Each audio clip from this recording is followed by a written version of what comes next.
So let's talk about guns and fighting. I think knowing how to fight is important. I think we should all learn how to fight because say something goes on with our weapon and we gotta use our hands. If you don't know how to use them, then you're not prepared for that battle. So definitely think knowing how to fight is important. Now, does everybody know how to fight? No. There's people that don't know how to fight and they use guns. They hold guns so that they don't have to fight, you feel me? Most fights come from the ego. There's people that just love to fight because they're just ego-centered and, they're going to be like, oh, everybody knows how to fight, blah, blah, because you're a pussy if you don't fight. Like, all right, guy. There's certain things that are important to fight over and things that aren't. Pride is not something to fight about. I mean, it is if it's up to you. Like, you feel me? If somebody says you're stupid and you feel like you need to fight that guy to redeem yourself or to keep your honor, then hey, buddy, go for it. That's more of like an external pride thing. It's like, oh, you took away my pride from me, I want it back. Like, yo, if you know your pride's within you and no one can take it from you, call me a pussy. Fucking stepping on me, it's a different thing. You feel me? Step on me intentionally, there's gonna be some issues. But yo, what the fuck's your problem? Now I could escalate it and go into a fight because you see, I almost went to my pride, almost went to my ego. If someone steps on me, my spirit could be like, my spirit is gonna be, not it could be, my spirit's gonna be, I don't care. That doesn't matter to me. What matters to me is being here, existing. You don't know who the fuck has what, bro. Like, even sticking the middle finger out in the window while you're driving. I'm gonna talk, let me serious, man. I'm gonna talk for me. I feel comfortable doing stuff like that because I have a gun. Straight up. Call me pussy, whatever the fuck you want. I feel confident with my gun. My gun brings me confidence because I don't know who the fuck's out there. I don't know who has a gun. I don't know who's angry and looking for the next person to piss them off, to kill. Like, hey, man. I know there's people out there that do shit without weapons, and they have balls. Like, hey, that's what's up. But what happens when you come across that person that's just crazy and they want to take your life? You're going to tell them, oh, put that down. Let's fight it out. Let's fight it out like real men. Like, nah. When you come across a killer, when you come across a murderer, when you come across someone that's soulless and doesn't see life how you see it, you can fight it out and live to fight another day. You guys are so naive. You guys are so naive if you think all humans just want to fight it out and see tomorrow. There's some people that don't care about tomorrow, that they're so fucked up in their mind that they want to kill. And they don't care about living. So if they don't care about living, they don't care about their own life, think about what they'll do to you. Oh, but you know how to fight, so you're safe. Okay. That was when you're fighting that guy and he has his homeboys and they're like, yo, fuck this, our guy's losing, let's kill this guy. I don't think enough of you people have came across real murderous people, like real heartless people. You guys maybe came across a heartless person because they didn't care about you or because they didn't love you or whatever, but talking about a real heartless person, somebody that could look you in the eyes, smile, get you really close, and then put a knife through you. Or just want to shoot you from a distance. So a lot of people haven't lived in the real world. A lot of people lived in their little privileged, safe America world. And even if you lived in a bad neighborhood and stuff, and luckily you got lucky and you don't have to deal with any of that, if you didn't live in the hardest streets or go overseas and go to a war, then I don't think you've seen what humans are capable of. I just wanted to do this little video to talk about guns and fighting. Like, yeah, knowing how to fight is important.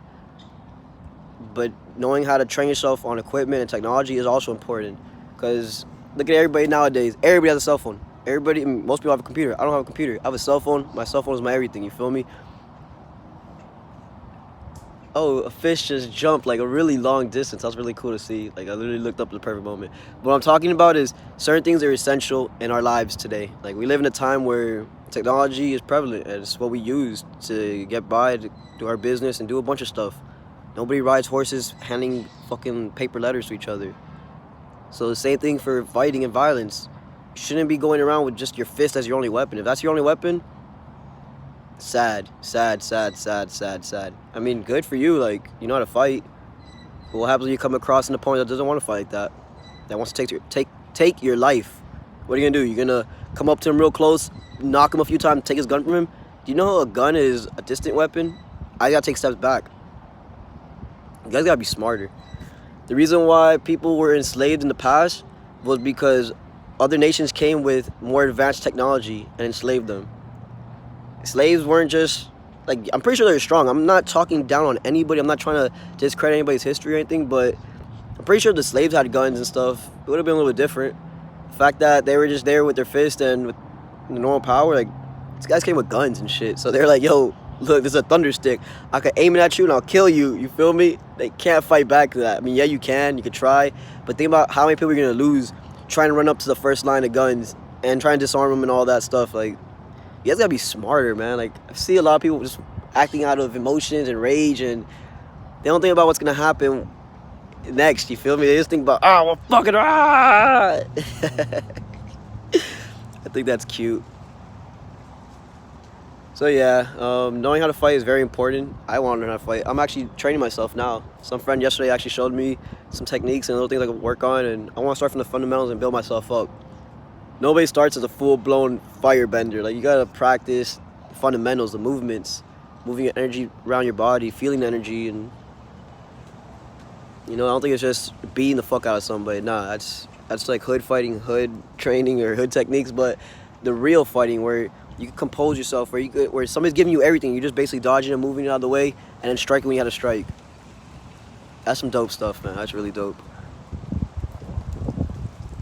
But also, arm yourself, man. You don't know what's gonna be happening soon. You don't know what's gonna be happening with time. You don't know what's gonna be happening with the person next to you. I don't want you people to keep thinking you're in a safe world. Like, we're not safe. Nobody is safe. This little matrix looks safe. It's a nice little illusion. Like, shit, everybody is not harming nobody. Everyone wants to be good and stuff. But, like, honestly, man, nah, dog. There's people in the shadows that really want to do bad things. Slavery isn't just a physical thing. It's not just, we're going to own these people and they're going to do what we tell them to do. And nah, dude. Slavery takes many forms. Spiritual slavery, where you can't do psychedelics to explore yourself. Like, that's wild, and I'm gonna change that. That's the reason why I believe I'm here. Everybody has a reason why they're here, you feel me? To bring change upon something. What has life affected you in the most, you feel me? Like, where has life hit you the hardest? Or where'd you feel the most pain? Maybe that's just stuff for me, you feel me? Because, like, for me, the reason how I found myself and how I found my purpose was when I got arrested for nature, you feel me? And then I had friends that killed themselves. Like, I lost friends because they couldn't handle their minds or hearts. And that's not cool, man. Like, this is people that served your country, and the government said, we're going to take care of you for the rest of your life. And they give them some brain-dead medicines that do not help them mentally, emotionally, spiritually. They give them drugs, you feel me? The government gives us drugs, and they call it medicine. And they ban medicine because they call it drugs. Drugs have no medicinal purpose. So the fact that nature's illegal, that makes no sense. Nature's medicine. That's why we got people dying. Like, I know it probably works if you're like really serious about the depopulation stuff. So I feel them. I feel why they do this stuff. But we're moving into a time where people are stepping into their power, and yeah, man, shit's over, man. We could change the laws. We just gotta be proactive. So I'm gonna be proactive. Anybody else that stands with me, be proactive with me. I want to start a psychedelic movement, like legalize psychedelics. I want to see psychedelic clinics in the future.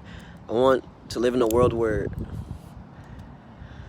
I feel safe, you feel me? Right now I don't feel safe because nobody's aligned, you feel me? Everybody's disgruntled, everybody's fucked up in the heart and the mind, and that's why atrocious things happen. But I feel like with my change and my psychedelic clinics, there's going to be hearts and minds healed, and it's going to be a different world. We're not going to want to take and hurt from each other. I'm pretty sure there's still going to be a 1% out there wanting to do that, but we're all going to be a community, a family, protecting one another. I don't think you need police when everybody's protecting one another and when everybody's intentions are pure. Yeah, there might be a 1% that's not pure, but we'll handle them. We don't need somebody to handle our problems. I'm not for the whole abolish the police, because we need somebody to protect us. You feel when shit gets serious.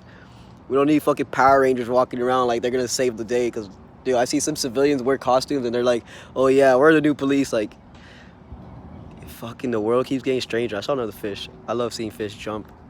That's like they want to half die for a second, you feel me? Just like us with psychedelics. Like, when you're playing with medicines and psychedelics, man, you're putting yourself on the verge of death. And you're seeing what's up. Like, you're activating your spiritual side because you're going to that realm. I think the DMT is there to help us transition into death. People only get their DMT activated through near-death experiences, or of course the psychedelics, but I feel like that's there for us to transition to our spiritual, like basically how a cocoon goes into a butterfly, or the DMT within us is to help us metamorph into a butterfly. That's what I mean. Like spirituality. Spirituality? Nah, that sounds like I'm trying to say spirulina now. All right, spirituality. There you go, spirituality. No, I forgot what I was gonna say. What I'm trying to say, man, is slavery isn't just a physical thing. Slavery is an abstract thing too. Like they've enslaved all of us spiritually. They kept us to these animalistic physical beings when we're way more than that. When you tap in with yourself, like go into silence and breathe, like just breathe, like no matter how disgruntled you are, anything, it's trippy. You could change your frequency. Like, okay, so let's talk about frequencies then. Yeah, man, I'm actually feeling this. This feels good. So frequencies, we have 4 different frequencies. We have beta, alpha, delta, and gamma. The higher you go, the higher vibrating you are. So we start off with beta, which is low frequency. It's just to get by day to day. And as you go up, you have alpha, which is more like, not the dreamlike state, I think that's delta, but it's like the relaxed state. Yeah, alpha is like the relaxed state. You ever noticed how somebody's all riled up, like they're just, everything bad goes for them, like they drop stuff, they make mistakes, like whatever happens, the errors, like in sports. And then when you have a really relaxed person, they move a lot smoother, more with ease. Okay, one person's in beta, one person's in alpha. It's not that there's 2 different people, it's just 2 different frequencies. Because if you turn that disgruntled person and anxious person into a calm, relaxed person, he becomes a new person. He didn't change, like he's the same person, just a different frequency. Now let's go